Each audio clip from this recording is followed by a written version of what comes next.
ನಮ್ಮಮ್ಮ ಚಿಕ್ಕ ವಯಸ್ಸಲ್ಲಿದ್ದಾಗ ಇಲ್ಲೇ ಅಂತೆ ಬಂದು ಮೋಟ್ರ್ ಆನ್ ಮಾಡ್ತಿದ್ದಿದ್ದು ಹೊಲಕ್ಕೆಲ್ಲ ನೀರು ಹೋಗಕ್ಕೆ. ಇವತ್ತು ಸುಮ್ಮನೆ ನಮ್ಮಮ್ಮ ಬೇಜಾರಾಯ್ತಿತ್ತು, ಬಾ ಮಗನೆ ಸ್ವಲ್ಪ ಆಚೆ ಕಡೆ ಹೋಗಿ ಹಾಸನಕ್ಕೆಲ್ಲ ಹೋಗ್ಬಿಟ್ಟು ಬರೋಣ ಅಂತ ಕರ್ಕೊಂಡು ಹೋದ್ರು. ಅಲ್ಲಿ ನೋಡಿದ್ರೆ ನಮ್ಮಮ್ಮ ಸೀದಾ ರೋಡಲ್ಲಿ ಹೋಗ್ಬಿಟ್ಟು ಅಡ್ಡಾರಿಲಿ ಹೋಯ್ತೈತೆ ನಮ್ಮ ಲೇಔಟ್ ಒಳಗಡೆ. ನಮ್ಮೂರಲ್ಲಿ ಲೇಔಟ್ನೆಲ್ಲ ಕವರ್ ಮಾಡಿ ತೋರಿಸಿದ್ದೀನಿ ಅನ್ಕೊಂತೀನಿ ಆಲ್ರೆಡಿ. ಅವಾಗಲೇ ಹೇಳ್ದಂಗೆ ನಮ್ಮಮ್ಮ ಇಲ್ಲೇ ಚಿಕ್ಕ ವಯಸ್ಸಲ್ಲಿದ್ದಾಗ ಮೋಟ್ರ್ ಆನ್ ಮಾಡೋಕ್ಕೆ ಬರ್ತಿದ್ದಂತೆ ಈ ಬಾವಿಗೆ, ಹೊಲಕ್ಕೆಲ್ಲ ನೀರು ಹಾಯ್ಸೋಕ್ಕೆ ನಮ್ಮ ತಾತನ ಜೊತೆ ಬರ್ತಿದ್ರಂತೆ ಅಂತ ಹೇಳ್ತಿದ್ರು ನಮ್ಮಮ್ಮ. ಹಂಗೆ ಮಾತಾಡ್ಕೊಂಡು ನಾನು ನಮ್ಮಮ್ಮನೂ ತಣ್ಣೀರಳದಲ್ಲಿರುವಂತಹ ಕೆನರಾ ಬ್ಯಾಂಕ್ ಬ್ರಾಂಚಿಗೆ ಬಂದ್ವು. ಅಲ್ಲಿ ನೋಡಿದ್ರೆ ಡಿಕ್ಕಿ ಒಳಗಡಿಕೆ ನಮ್ಮಮ್ಮ ಪಾಸ್ಬುಕ್ ಇಟ್ಟೈತೆ. ಆ ಪಾಸ್ಬುಕ್ ಹುಡ್ಕೋತಿಗೆ ನಮ್ಮಮ್ಮಂಗೆ ಗಂಟ್ಲೆ ಮಾಡ್ತು. ಪಾಸ್ಬುಕ್ ತಗೊಂಡು ಮೇಲ್ಗಡೆ ಸ್ಟೆಪ್ಸ್ ಹತ್ತಾ ಇದೀವಿ, ಮೆಟ್ಲತ್ತಿ ಒಳಗಡೆ ಹೋದ್ರೆ ನಮ್ಮಮ್ಮ ದುಡ್ಡು ತಗೊಳುತ್ತೆ ಅಂತ ನಾನು ಹೋದ್ರೆ ದುಡ್ಡು ಕಟ್ಟೋಕೆ ಹೋಯ್ತೈತೆ.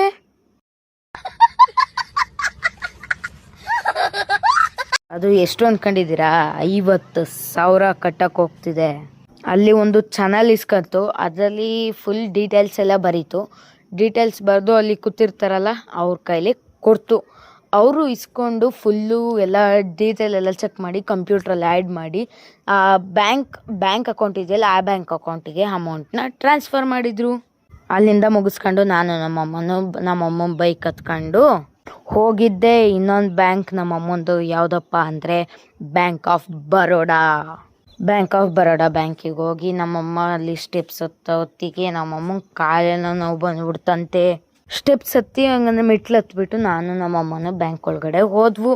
ಈ ಬ್ಯಾಂಕಲ್ಲೂ ನಮ್ಮಮ್ಮ ದುಡ್ಡು ತಗೊಳತ್ತೆ ಅಂತ ನಾನು ಅನ್ಕೊಂಡ್ರೆ ದುಡ್ಡು ತಗೊಳ್ಳಿಲ್ಲ, ದುಡ್ಡು ಕಟ್ತು. ಅದು ಎಷ್ಟು ಅನ್ಕೊಂಡಿದ್ದೀರಾ? 50,000 ಅದರಲ್ಲೂ ಕಟ್ಬಿಡೋದಾ? ಟೋಟಲ್ ನಮ್ಮಮ್ಮನ ಬ್ಯಾಂಕಲ್ಲಿ 1 ರಿಂದ 1.5 ಲಕ್ಷ ಐತೆ ಫೋನ್ ಪೇಲಿ. Lottery income tax.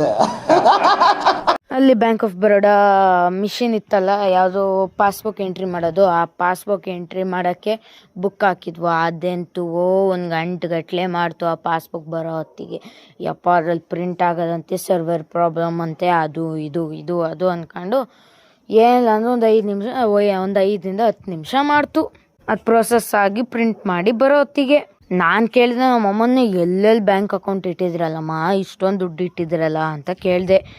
ಇಟ್ಬೇಕು ಮಗನೇ, ಒಂದು ಬ್ಯಾಂಕ್ ಇಲ್ಲ ಅಂದರೆ ಒಂದು ಬ್ಯಾಂಕ್ ಇಡಲೇಬೇಕು ಅಂತ ನಮ್ಮಮ್ಮ ಅಂದ್ಬಿಡೋದ. ಹೋಗ್ಲಿ ಅಮ್ಮ, ಈ ಬ್ಯಾಂಕಲ್ಲಿ ಎಷ್ಟು ಇಟ್ಟಿದ್ರ ಅಂತ ಕೇಳಿದ್ರೆ 14,000 ಅಂದ್ಬಿಡೋದ ಈ ಬ್ಯಾಂಕ್ ಅಕೌಂಟಲ್ಲಿ. ಆಮೇಲೆ ಪಾಸ್ಬುಕ್ ಎಲ್ಲ ಎಂಟ್ರಿ ಆಗಿ ಬಂದಮೇಲೆ ನಮ್ಮಮ್ಮ ನೋಡಿ ಶಾಕ್ ಆಗೋಗ್ಬಿಡ್ತು. 14,000 ಅಂತಿದ್ನಲ್ಲ, 14,000 ಅಲ್ಲ, ಬರೀ 1,400 ಐತೆ.